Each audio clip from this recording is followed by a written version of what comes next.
Hi everyone, Bernard here on behalf of MovieGameNostalgia.com. Hope you're all well. It's Monday, so it's a look at what's out to buy. What are you going to spend your hard-earned money on this week?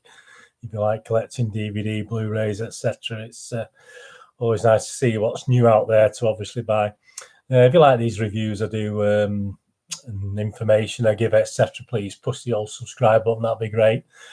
Push the bell notification so you know when these videos come out. The new things to buy, usually I do them every Monday, so obviously you'll get to know what's out in the shops. And if anything takes your fancy, go out and buy it.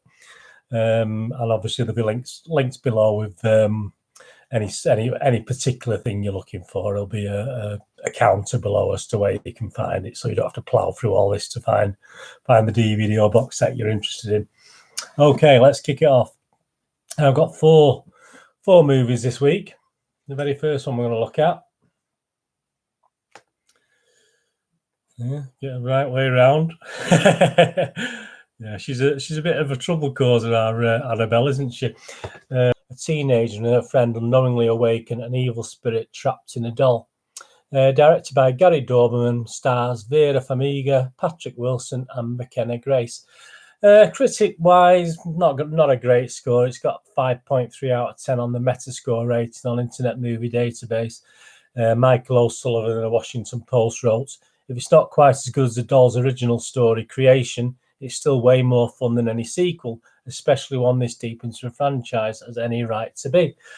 And yet it's only getting an average of 5.3. So Michael O'Sullivan was probably rare there with that a reasonably positive review there. I mean, the users, you and me, obviously get 5.9 out of 10, which bordering on 6, which is okay. Derek Romero back in June wrote, "Give it 5 out of 10. He wrote, "They missed the mark on this one. I'm a fan of The Conjuring and the other Annabelle movies, but this one was disappointing. The acting was fine, but the story is weak and the ending was horrible. At least they kept the time period feeling. I expected more from this series." So again, he wasn't overly impressed. I did a little review for this a couple of months ago when I first watched it on the MovieGameNostalgia.com blog. I wrote, "Could not believe how bad this was. Actually give up watching after about an hour in. No doubt there was better to come, but I'm sorry, not willing to wait if no effort is made early on. Very disappointed." And I wrote to avoid, and I gave it an MGM rating of 4 out of 10. A little bit of trivia on the movie, if you're still with us and you are still interested in buying this one. In the episode of The Dating Game that Judy is watching, this is during the film, a little girl is given a Raggedy Ann doll as a gift. The real-life Annabelle doll is a Raggedy Ann. So yeah, I mean, this is it. I was very, very disappointed. I mean, I do like most of the Conjuring universe films, but and the other Annabelle incarnations, is it, or incarnations, not incarcerations? So I do like them, but no, I was very disappointed. As I said, I did actually turn it off after about an hour. I was just so bored with it, to be honest with you. But hey, if you've watched it at the cinema and you want to go out and buy it and you like it and you want to keep up your collection of the Conjuring universe, who am I to stop you? But Annabelle Comes Home, which is out to buy on various websites and at various supermarkets. Right, the next one we're going to look at, The Current War.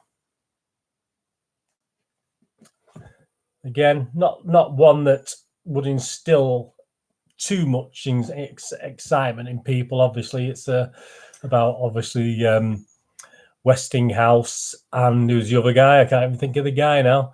Thomas Edison and George Westinghouse, obviously. Dramatic story of the cutthroat race between electricity titans Edison and Westinghouse to determine whose electrical system would power the modern world. It's £12 on DVD, £15 on Blu-ray. It's a 12A, an hour and 48 minutes. It's classed as a biography, drama, history. It starred Tom Holland, the wonderful Benedict Cumberbatch, and Nicholas Hoult.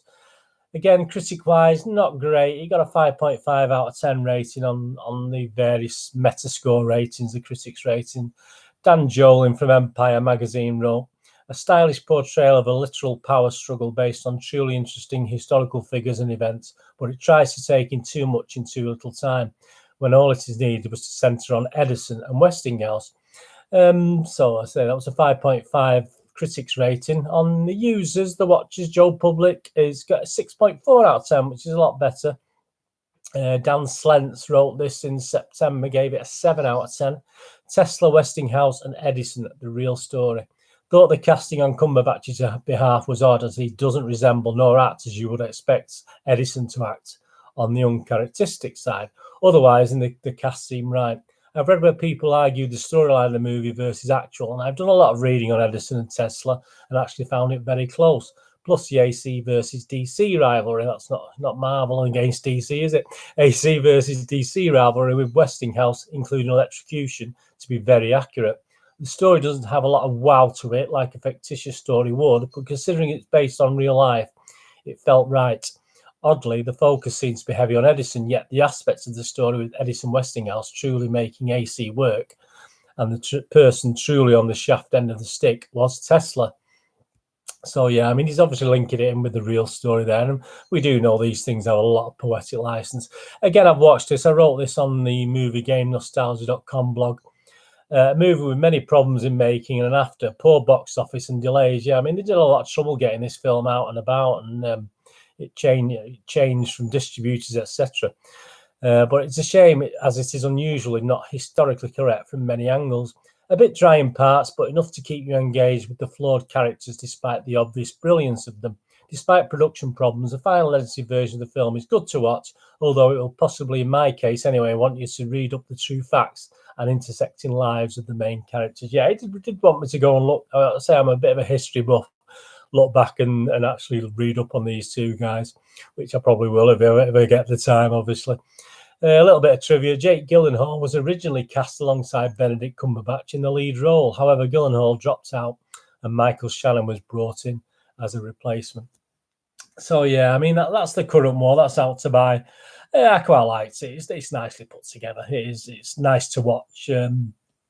It's quite powerful in parts. It brought a little tear to the eye once or twice. But the strange characters, obviously not very likable, especially Cumberbatch's character. I didn't particularly like the guy, to be honest with you. He played Mr. Edison and obviously Westinghouse. Obviously, was a similar, didn't obviously appeal to me. So, but no, it was a good film, good little film. I say I give it. What score did I give it? I didn't give you the score, did I? So obviously, we've got a score on it. I think I give it about a 6.5 out of 10 for that one. So that's the current one. The next one. And we've got a little zombie one. Comedy zombie one. The Dead Don't Die. Which, if you've obviously seen, I've done reviews on this as well. And I did a review of this actually when it came out of the cinema. If you actually caught that when I did that. It's a 15 rating, hour and 44. Classed as a comedy horror. £10 on DVD, £15 on Blu-ray. The peaceful town of Centerville finds itself battling a zombie horde as the dead start rising from their graves. Written and directed by Jim Jarmusch, stars the wonderful Bill Murray, Adam Driver and Tom Waits. Critic-wise, it only got a 5.4 out of 10 rating, which again isn't fantastic. CineViews' John Bleasdale wrote, Jarmusch has opted for a stumbling dead so indulgently pleased with itself that it resembles little more than a precocious home movie filled with familiar-faced pals, all of whom find the joke funnier than any audience will. I always worry if there's a film and the people in it seem to be having more fun than we do at home, unfortunately. Nathan Backus wrote on 12th of November 2019, only give it a 5 out of 10. He went, meh. Great cast, few laughs, looked so good, was actually quite boring and nothing really happened. I think the film was trying to show how we're zombies already and a zombie apocalypse wouldn't change much. My blog on moviegamenostalgia.com. I saw some pretty poor reviews for this, both from critics and Joe Public. Didn't believe it could be as awful as they were saying. Sadly, it was. There are many Living Dead comedies out there and plenty that were meant not to be funny, but were, and they are all better than this. I'm sure Bill Murray doesn't need the money and his deadpan type of humour should lend itself to this sort of film. But sadly, it soon grows tiresome. Steve Buscemi manages to bring a glimmer of fun, but his role is sadly too short. As for Chloe Sevigny, I have no idea why she took on this awful whinging role. Tom Waits, Danny Glover and more all get lost in an awful plot with no humour. If you want to watch zombie humour, watch Shaun of the Dead, Cockneys versus Zombies, Zombieland 1 and 2. Even that thing based on Pride and Prejudice, but don't bother with this. In 20 years, it may become a cult classic, but I doubt it. And I give it a rating of 5 out of 10. A little bit of trivia on this. When the three cops are driving down the road toward the cemetery, Adam Driver's character leans out the window with a machete to cut off the head of one particular zombie. This zombie is dressed in the same clothes and with the same hair as Bill Murray's character in the aforementioned 2009 comedy Zombieland. So, yeah, I mean, that's the only probably thing to look out for if you want to get that. Again, the people, some people do like it. Some people went to see him, said it was really funny. That didn't make me laugh. I thought it was very poor. It started off okay. It looked as though it could be good, but it just didn't get going for me. I didn't like The Dead Don't Die. And when I watched Zombieland 2 quite quickly after that, probably 3 or 4 weeks later, so that was a breath of fresh air compared to The Dead Don't Die. But hey, The Dead Don't Die is out to buy if that's your sort of thing. Now, the last one we're going to look at is the film on the films. We've got the real life animated, if you can call it that. It's like real animals, isn't it? Animatronics or whatever it is. The Lion King. Obviously, I did a look at this Aladdin and Dumbo about 2 months ago. I'll put the link below. Did a special on the Disney live action things. So I did a special on this 2 or 3 months ago with Aladdin and Dumbo included as well. So obviously the Lion King's out to buy now.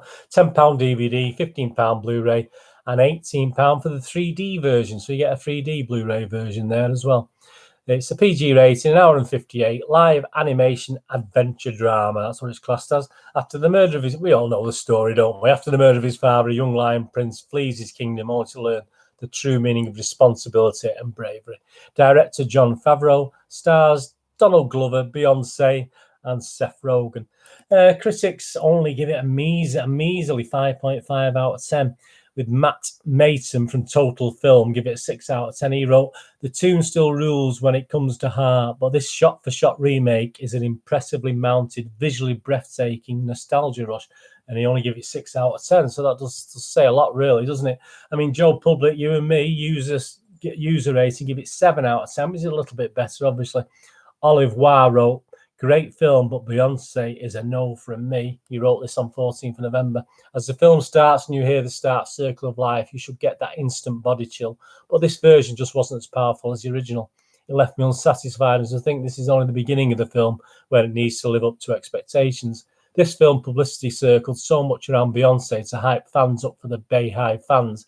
I like her as an artist, but personally I feel as though her voice for Nala was a terrible choice." I'd agree with that. There was just no emotion in her voice, and it seems to be always one tone.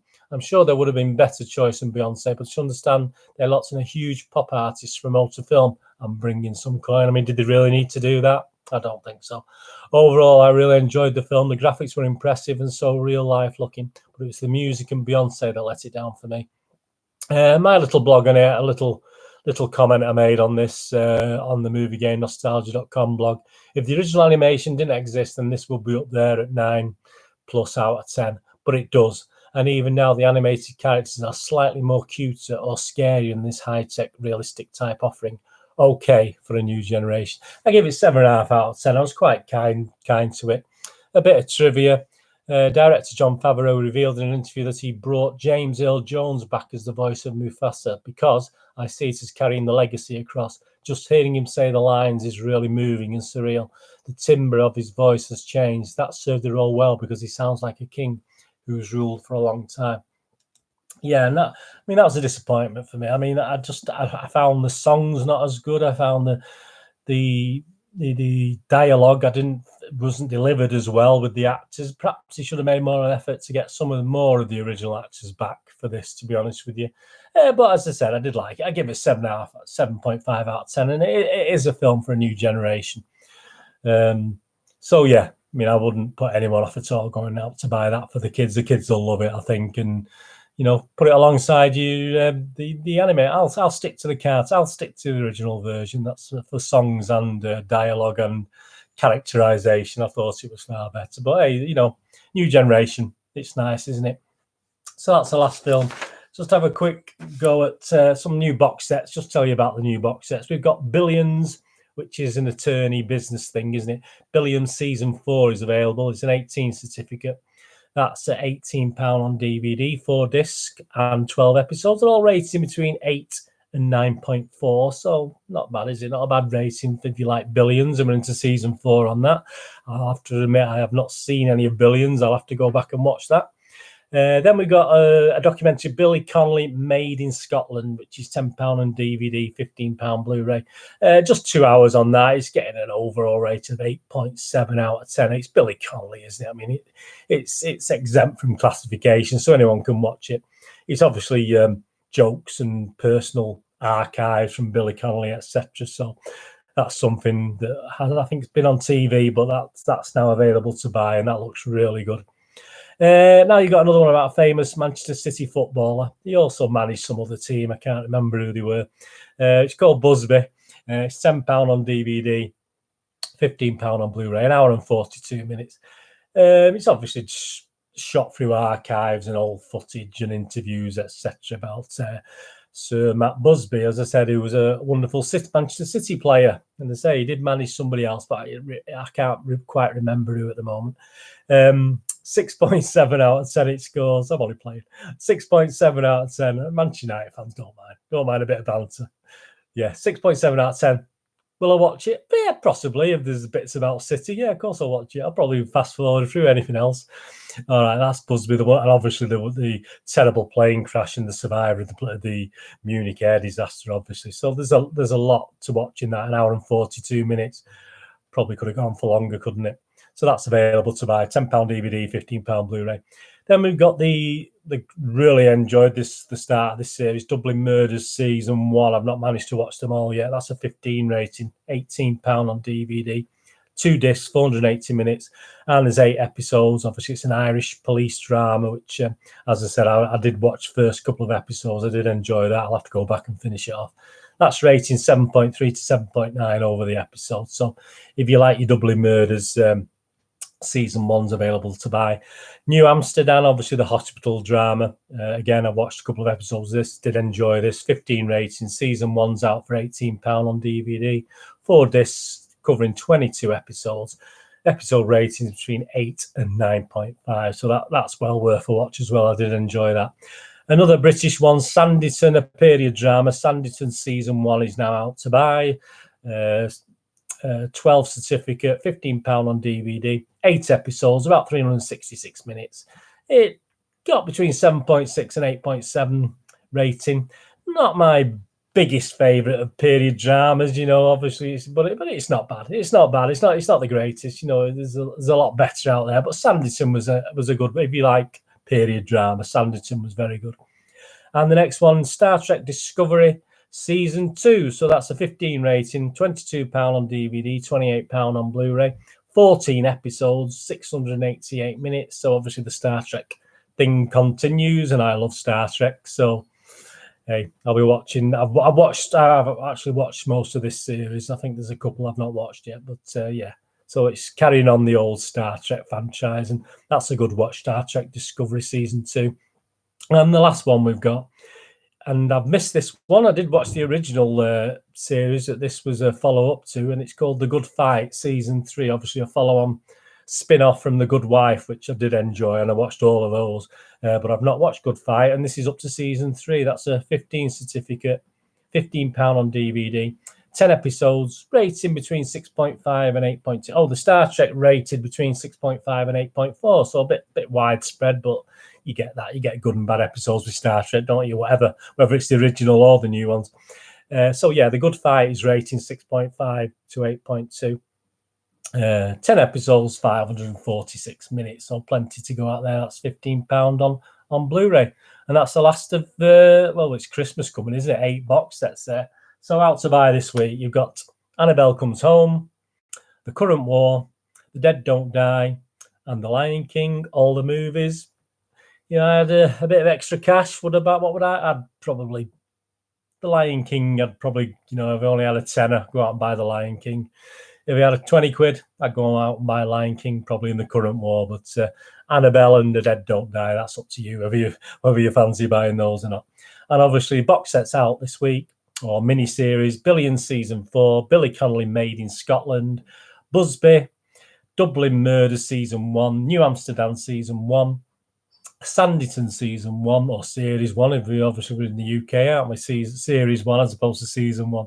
Star Trek Discovery Season 2, and The Good Fight Season 3. Anyway, that's that. That's today's over and done with. Hope you enjoyed that. And if you do buy any of these and watch them, and let me know what you think in the comments below or on Twitter. I'm at Twitter at nostalgia_movie, on Facebook at Bernardine with links to moviegamenostalgia.com, my website for DVDs, posters, board games. Please have a look at that. I've got to have a wander through there. There's links below for that. Obviously on YouTube, Bernardine YouTube, with all these reviews, and I do board game reviews, cinema reviews, and obviously if you go over across and look at my football vlogs, which are on Manchester City. I've not mentioned Busby much. I mean, he might get a mention in one of my City Pass vlogs. So anyway, that's Citizen Vlogs on Bernardine YouTube, plus all of these things. Please, if you can subscribe, that'd be absolutely fantastic. Push the bell notifications so you know when these are coming out. And tomorrow I'll be back, Tuesday, I'll be back looking at another board game. We're looking at another classic Waddington's board game tomorrow. So we'll be talking you through that. And hey, will I tweak the rules like I like to do sometimes? I don't know. I think it's fairly good as it is, to be honest with you, this one. But join me tomorrow for that anyway.